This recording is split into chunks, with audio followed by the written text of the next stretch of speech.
Hello, greetings from Columbus, Ohio. I'm in a desolate parking lot. Look at this, just a vast parking lot of emptiness. It's early, but a lot of the stores here are closed. This is Columbus, Ohio, the Great Western Shopping Center. And the Walk of Wonders used to be here. I found out about the Walk of Wonders in the past week, and I'm fascinated about it. But in this stretch of this parking lot, right where I'm standing, there used to be enormous replicas of the 7 wonders of the world, and they're a little shaky on what the wonders of the world were. There's a few that actually aren't wonders of the world in any way, but they're wonderful, and people gawked at them with wonder in their eyes. This was an interesting place. School trips used to come here. Tourists would come from all over to see this. I'll tell you the story. It's really neat. There's nothing left here, but there is part of this left, and I'll tell you where approximately it is. But anyway, let's take a look at all this. Make sure you're subscribed below. Click that thumbs up button. Share this with a friend, and let's go. So here is an old overview of this shopping center. And just to get your bearings straight, this building would be this one right here at the top. And then the shopping center has one side over here and another side over there. You'll see that. And then over here is the main road. You can see a lot of empty space in the old days. Now there's a, like right over here is where that White Castle is. So everything has grown up around here, but this was going to be a big shopping center for all the people of Columbus when it was opening in the 1950s.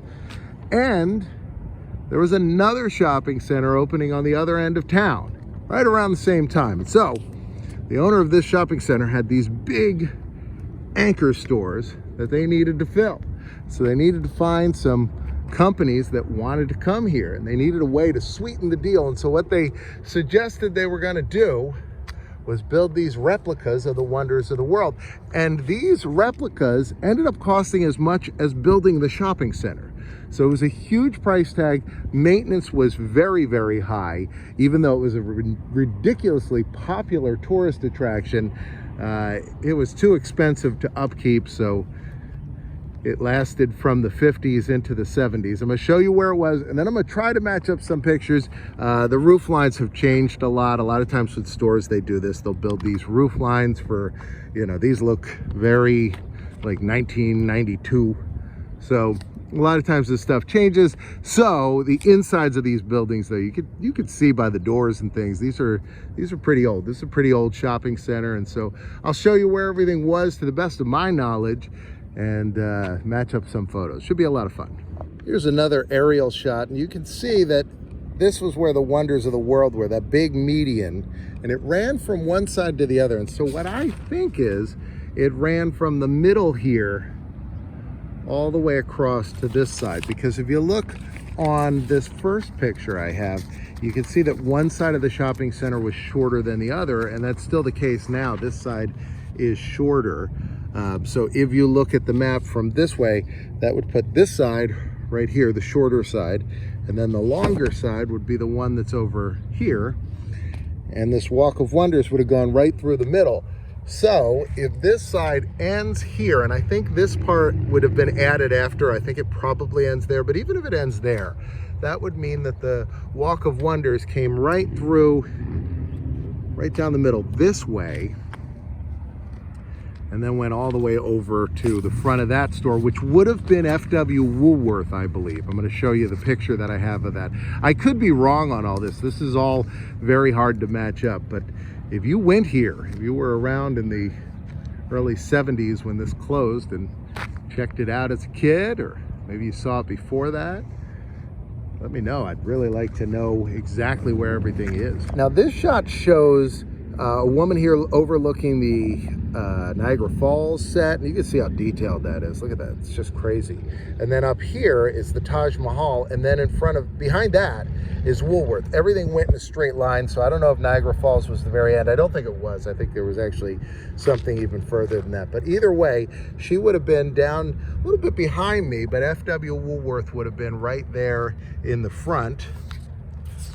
This is another shot. Now this one, I don't see any building that I can match up. So that probably, since F.W. Woolworth isn't there, it's got to be either this one or this one.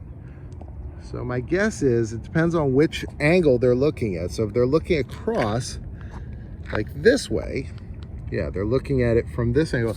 So that probably would have been right about here. So that means Eiffel Tower, with that in the background, that's the corner of the shopping center right here.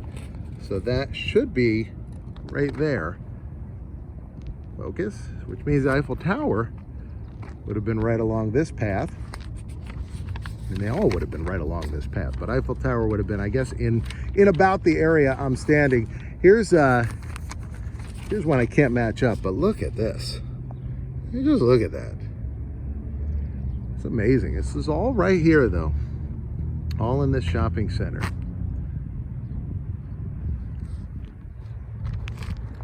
There's an interesting addendum to this story. The Eiffel Tower still exists. Everything else was torn up and torn down and broken into a million pieces and is gone. But the Eiffel Tower, the owner of the shopping center, his nephew, who is now a very, very wealthy, I think, real estate person, he owns a big property here in Columbus, Ohio. You can see it online. There's pictures of it. He's had, reporters there to his house to visit it. And he has that Eiffel Tower. It's right in his enormous wooded backyard. It looks gorgeous. I would love to see it, but you cannot see it from the road. Apparently it is tucked away and hidden. So unless he becomes my new friend, and boy, I would love it. I don't think I'll ever get to see it in person, but it's good to know that it still exists. And I think it used to be right about here. So really interesting little story. Interesting to think of all the children having fun right in this area, looking at these, gawking at these things, adults being amazed at these huge models, that were laid out all the way from one end to the other. It really must have been a special time. Well, I hope you're having a great day. Right now, a box is going to pop up here and another one here, and you can click either one. I'm in both of them. Right here, I think, right? Right here. I think I'm right. I'll see you next time.